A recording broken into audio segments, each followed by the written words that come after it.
我们做了这么多日本文化的内容了怎么能漏掉大家最喜闻乐见的这部分呢？今天我们来聊聊硬盘里的奇怪小本子的历史版本，江户时代的色图文化。这里是花散里，喜欢这样的内容别忘了点赞订阅哦。首先你可能会以为古人的 XP 系统都比较简单，没有装太多的插件。其实江户时代的色图虽然是浮世绘这种抽象的形式，但是其内容倒是挺多元的，不仅有各种属性设定的纸片人，甚至都不一定只是男女的故事。当然最开始还是只画男女的，日本以前把这种小黄本叫做春画，一开始是从引进的中国医书中的房中术图解得到的灵感，然后慢慢发展起来。在平安时代日本就已经有这种小黄图了，甚至在著名的法隆寺，也就是斑鸠寺的五重塔上都有当时留下的不可描述的涂鸦，可见色图这东西几乎是在日本与隋唐扩大交流的初期就传入了日本，并且被接受了。然后大概在丰臣秀吉时期，中日贸易重新恢复，日本开始从明朝进口专业的春宫图，然后日本本土才在这些春宫图的影响下发展出了近世风格的成册小黄本，称为春本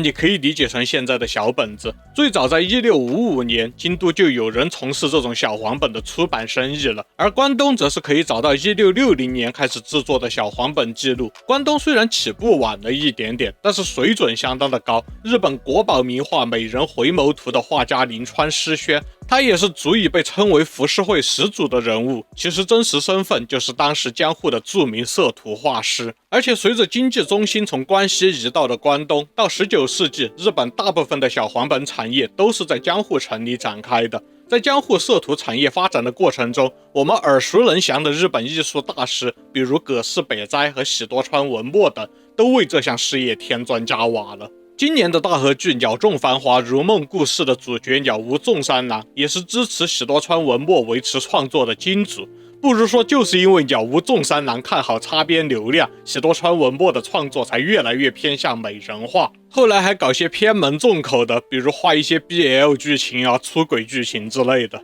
虽然江户幕府大体是没有完全禁止这些小黄本的，不过享保改革过程中其实一度还是禁止了。不过这并没有什么卵用，小黄本依然在黑市中红红火火的交易，产业发展依然迅速，甚至在这段时间因为风险加大，小黄本自然就更有价值了，于是更多人愿意花更高的价格购买质量更好的小黄本。到了宽政时期，终于出现了彩绘彩印的本子，有的小黄本还发展出了图文并茂的表现形式，在色图旁边搭配描述性的内容，让读者更有临场感更能带入画中的世界。这些文字一般都会描述男女主角的关系背景，或者是形容当时的情景之类的，比如经典 NTR 小色图的旁边配字，这是一对恋人，男人很纯情，女人却很花心。还有写小作文的，老年夫妻拥吻，邻居家的年轻夫妻也在被子里，双方的声音让对方兴致高涨。还有高飞车学生会长欺压我，不料老爹送我一部催眠手机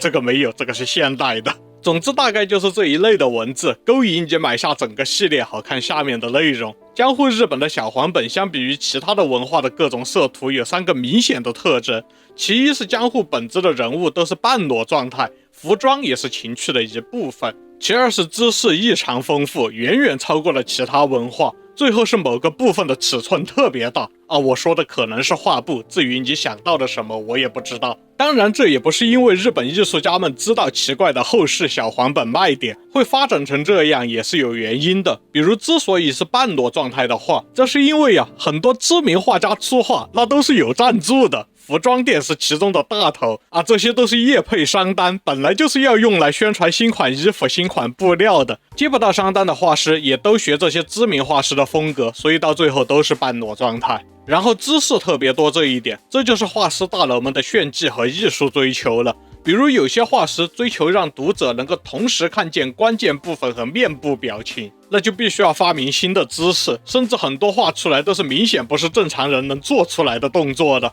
那这就是艺术江户时代有一句川流是傻夫妻学春画弄错了筋骨，发生了什么你懂的。你可能觉得浮世绘的人物竟然还能有表情吗？真正的绅士是能够看出来的。擅长画出轨剧情的画师会故意把表情弄得非常细微，通过微眯的眼睛、微张的嘴巴等等细节来展现人物的设定和魅力。至于为什么要画得那么大，这个原因就不太清楚，可能只是单纯的流量倒逼创作者，也有可能是江户时代的升职崇拜有关，也有可能是一种故意的戏谑处理。因为春本也可以叫做笑话，结合种类超多的知识，或许当时的人们在这些小黄本上本来就是追求这种趣味和情色相结合的感官刺激。这种向着奇怪方向的发展，也多亏了江户时代小黄本的受众广泛，只靠一群绅士可没有办法养活这么大一个产业，而且还是顶着政策压力蓬勃发展的。在江户时代的贵族、平民、男性、女性、老人、小孩都有不少的小黄本爱好者。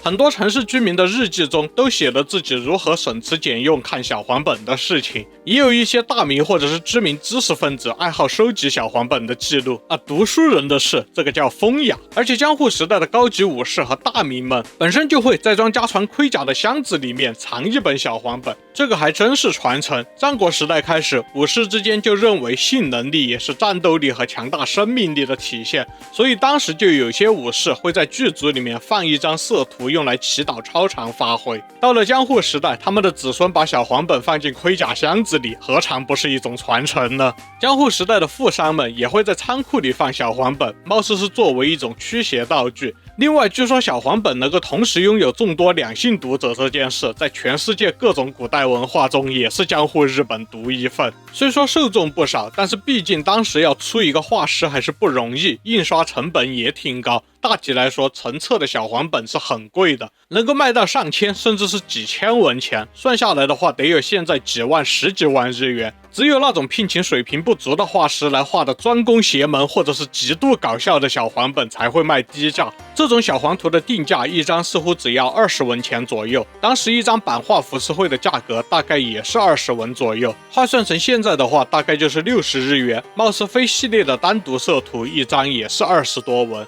如之前江户打工人一日实录的视频中介绍，当时一个普通的江户庶民一天下来扣掉正常花销，大概还能存下100-200文钱，这还是在有妻子有2个孩子的情况下。单身江户打工人应该手头更加宽裕，1-2个星期就可以买一本了，似乎并不是消费不起小黄本。但是你想想，你去一次Comic会买多少本子？现在这些本子的定价不都是几百1-2千日元而已吗？那去一次还是要花好几万。那这个数量的话，按照江户市民的这个收入和小黄本的价格水平，确实就难以负担了。所以在江户时代，成册的高价小黄本很多都是从书店租来看的，貌似一本的租金会在一天100文左右，还是相当的贵。你可能会觉得这个租售比也太高了，一本万利啊！但是我倒是觉得，可能这是市场平衡之后的价格，因为是小黄本嘛，你不知道租出去之后的损毁率有多高。这个价格可能也包含了类似集资保险的费用。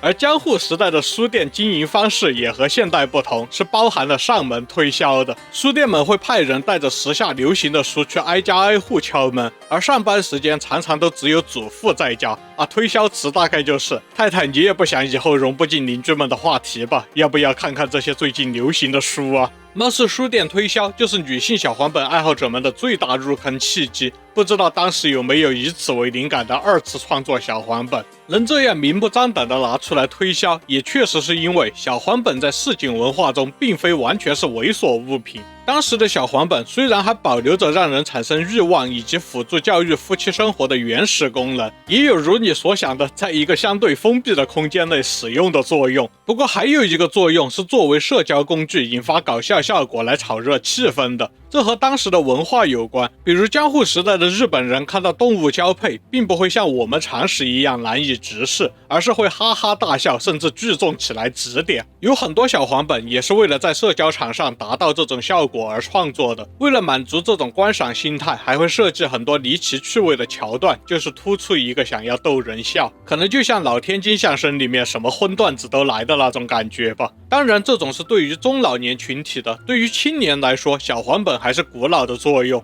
江户时代的年轻夫妻结婚时，有的女方的父母会在嫁妆中放入小黄本，希望这对小夫妻不要不知所措。其实也有学者认为，给出嫁女儿的嫁妆中放入小黄本，可能并非是教育目的的，而是一种文化行为，类似于多子多福的祈祷。会有这种认识，是因为江户时代未必是要到了婚嫁前，父母才会教子女这些事情。也有一些高阶级的青年早早就得到了性启蒙的记录，比如乳母用小黄本教导青春期的富家小姐的记录，还有一个记录写下了大小姐看完小黄本之后异常兴奋，吓到了乳母。这些小黄本也影响深远。众所周知的浮世绘的流入，曾经一度引发了欧洲绘画界的模仿潮流，像是莫奈、马奈、梵高等等都有受其影响。现在也能发现一些名画的人物其实是模仿了小黄本的结构，所以即使没有看过原本，你我其实都早已受到了日本小黄本这门艺术的影响。